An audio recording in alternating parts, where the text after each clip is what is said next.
बिहार में जल्द ही 2 लाख नई शिक्षकों की बहाली होगी। इसके लिए 1 माह के अंदर नई नियमावली आ जाएगी। इस बात की जानकारी प्रदेश के शिक्षा मंत्री प्रोफेसर चंद्रशेखर ने दी। हेलो फ्रेंड्स, जैसा कि आपने देखा कि नियुक्ति नियमावली की चर्चा की जा रही थी, जो नियमावली 2023 को लेकर अभी चर्चा आपने वीडियो में सुना होगा। लेकिन साथियों, अभ्यर्थियों के मन में ऐसा कन्फ्यूज़न है कि पुरानी नियमावली जो थी वह कितना अलग होगा जो आगे नई नियमावली आने वाली है, और यह नियुक्ति प्रक्रिया में क्या कुछ बदलाव होगा। तो आइए समझते हैं एक एक करके। मैंने नियुक्ति नियमावली का पूरा पॉइंट एक साथ कवर किया है। हम आपको इस वीडियो में एक एक करके बताएंगे कि क्या कुछ बदलाव होने वाली है नई नियमावली में।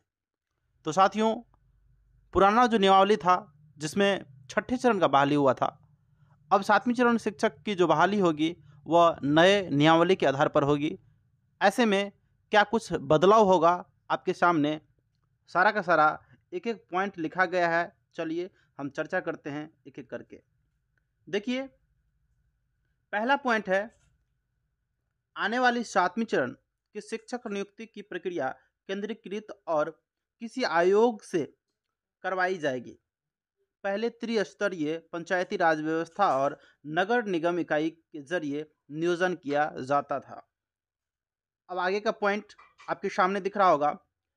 अब तक के नियोजन में यह पता करना मुश्किल भरा काम था कि किसका चयन कहाँ हो चुका है, लेकिन नई नियमावली के तहत जिस अभ्यर्थी का चयन एक जगह हो जाएगी तो बाकी जगह से उम्मीदवारी स्वतः रद्द हो जाएगी।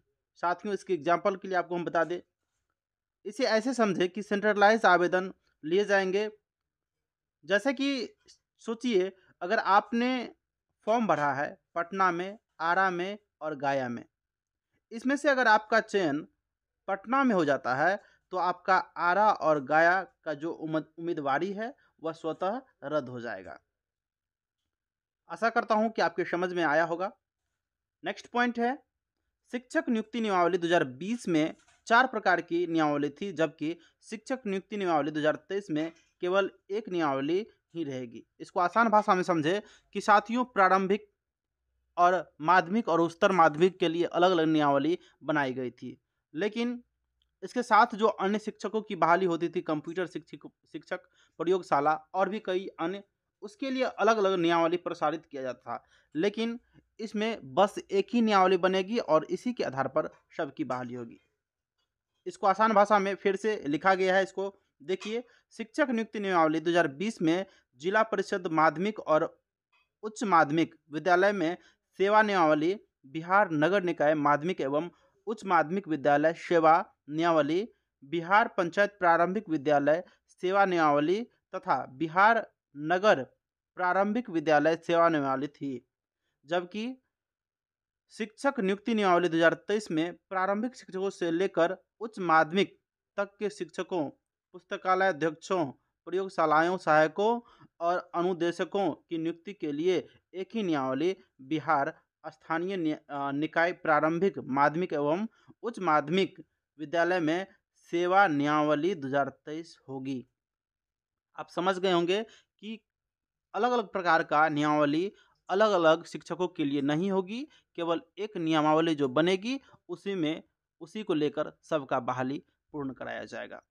अब आगे चलिए देखते हैं। नेक्स्ट पॉइंट है, 2020 की शिक्षक नियुक्ति नियमावली में विशेष शिक्षक और प्रयोगशाला सहायकों की नियुक्ति के लिए कोई भी प्रावधान नहीं थी, लेकिन शिक्षक नियुक्ति नियमावली 2023 में विशेष शिक्षक और प्रयोगशाला सहायकों की नियुक्ति के लिए भी प्रावधान रखा गया है। आप समझ गए होंगे कि 2020 का जो नियमावली था उसमें प्रयोगशाला शिक्षक और जो सहायक शिक्षक था, है ना, विशेष शिक्षक, उसके लिए कोई प्रावधान नहीं था। लेकिन अब जो नया नियमावली आने वाली है उसमें इस तरह का प्रावधान रखा गया है। अब आगे देखिए, पहले की शिक्षक नियुक्ति नियमावली में ग्राम पंचायत, पंचायत समिति, जिला परिषद, नगर निगम, नगर परिषद, नगर पंचायत के स्तर पर गठित अलग अलग नियुक्ति प्राधिकार और अनुशासिक प्राधिकार का गठन किया गया था, परंतु नई शिक्षक नियुक्ति नियमावली में जिला स्तर पर एक ही स्थानीय निकाय नियुक्ति प्राधिकार व अनुशासनिक प्राधिकार होगा। इसको आसान भाषा में आपको बताएं कि इससे पहले जो बहाली होती थी उसमें ग्राम पंचायत, पंचायत समिति, जिला परिषद और नगर परिषद के तहत आपको क्या बहाली कराई जाती थी। लेकिन अब जो है कोई एक विशेष टीम का गठन किया जाएगा, उसके द्वारा जो शिक्षक बहाली है वह पूर्ण कराया जाएगा। अब आगे देखिए, पुरानी शिक्षक नियुक्ति नियमावली में सभी नियोजन इकाई में अध्यक्ष को नियोजन समिति का अध्यक्ष बनाया गया था। अब जिला स्तरीय राजपत्रित प्राधिकारी को समिति का अध्यक्ष बनाने की संभावनाओं पर विचार हो रहा है। आगे है, नई नियुक्ति नियमावली के लागू होते ही शिक्षक का पद जिला स्तर का संवर्ग हो जाएगा। पुरानी नियमावली में विषयवार और नियोजन इकाईवार अलग अलग संवर्ग हुआ करता था। अब आगे देखिए, पुरानी नियमावली में मेधा अंक की गणना नियुक्ति इकाई द्वारा मैट्रिक, इंटर, स्नातक आगे प्रशिक्षण में प्राप्त अंकों के प्रतिशत एवं पात्रता परीक्षा में प्राप्त अंकों के वेटेज के आधार पर निर्धारित किया जाता था। नई नियमावली में यह व्यवस्था बनी रहेगी और मेधा अंक के आधार पर आयोग द्वारा प्रशासनिक विभाग के परामर्श से निर्धारित किया जाएगा।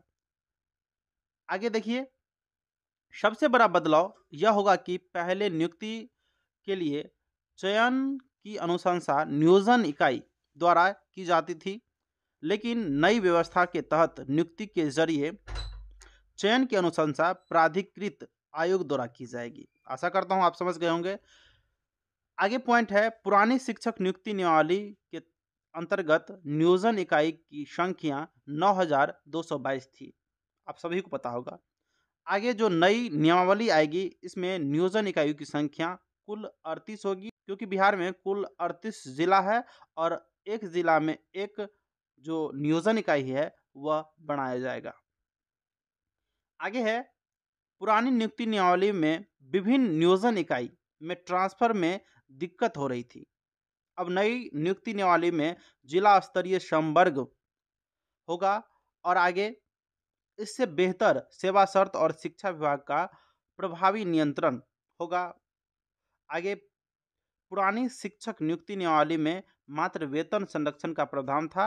अब नई नियमावली में सेवा निरंतरता और वेतन संरक्षण का स्पष्ट प्रावधान होगा। आगे है, नई नियमावली में शैक्षणिक प्रशासन को पारदर्शी बनाने और शिक्षक, पुस्तकालय अध्यक्ष, प्रयोगशाला सहायक एवं अनुदेशकों की सेवा, इतिहास के संधारण, उनकी उपस्थिति, सेवा संबंधित विषयों जैसे है ना कि अवकाश स्वीकृति, वेतन भुगतान, वेतन वृद्धि, प्रोन्नति और अन्य मामलों की तत्परता से निष्पादन के उद्देश्य से विभाग द्वारा वेब पोर्टल पर निर्माण किया जाएगा। आशा करता हूं कि आपको यह सारी बात जो नियमावली को लेकर थी वह समझ में आई होगी और एक एक करके मैंने पॉइंट का विश्लेषण किया।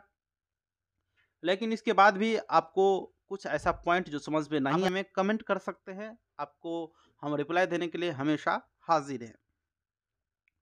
और साथियों, अगर आप चाहते हैं कि इस प्रकार का पीडीएफ आप भी पाएं और हम जो वीडियो बनाते हैं, जिस न्यूज़ को आपके सामने प्रस्तुत करते हैं वीडियो के माध्यम से, उसका पीडीएफ आपको हमारे व्हाट्सएप ग्रुप में मिल जाएगा, जिसका लिंक आपको डिस्क्रिप्शन में दिया गया है। आप वहां पर जाकर जुड़ जाइए। वहां पर बहुत से ऐसे अभ्यर्थी हैं जो पहले से जुड़े हुए हैं। Thank you. वीडियो में अभी तक बने हैं तो और वीडियो को शेयर, लाइक, सब्सक्राइब ज़रूर कीजिएगा।